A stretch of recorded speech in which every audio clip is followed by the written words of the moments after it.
Hello all, আজ আমরা পড়ব ফ্যাক্টর এফেক্টিং অ্যাডাল্ট লার্নিং। আগের ভিডিওতে আমরা পড়েছি অ্যাডাল্ট লার্নিং। প্রথম ফ্যাক্টর কি আছে, ভ্যালু এবং ইন্টারেস্ট এফেক্ট করে অ্যাডাল্ট লার্নিংকে। তারপরে কি আছে, পার্সোনাল সার্কামস্ট্যান্সেস, পার্সোনাল কোনো বাধা থাকলে সেটাও এফেক্ট করে অ্যাডাল্ট লার্নিংকে। তারপরে কি লার্নিং স্টাইল, অ্যাডাল্ট লার্নিং করার সময় যে স্টাইলে লার্নিংটা করানো হয় এবং আমরা আগে যে স্টাইলে লার্নিংটা শিখেছি তার মধ্যে পার্থক্য থাকলে অ্যাডাল্ট লার্নিংকে এফেক্ট করে। তারপরে কি ওপিনিয়নস কি, নিজের মধ্যে কোনো বাধা থাকলে বা নিজের মতামত না থাকলে অ্যাডাল্ট লার্নিং করা যায় না।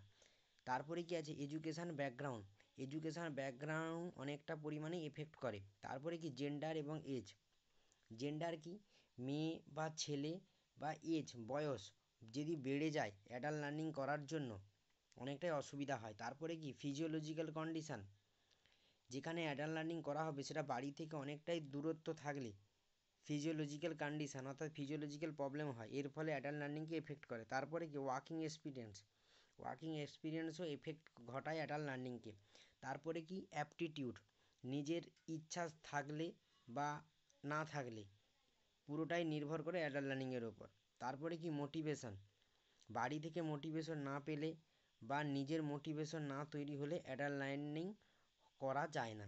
আশা করি আজকের ভিডিওতে তোমরা ফ্যাক্টর এফেক্টিং অ্যাডাল্ট লার্নিং বুঝতে পেরেছো। ওকে, থ্যাংক ইউ সো মাচ।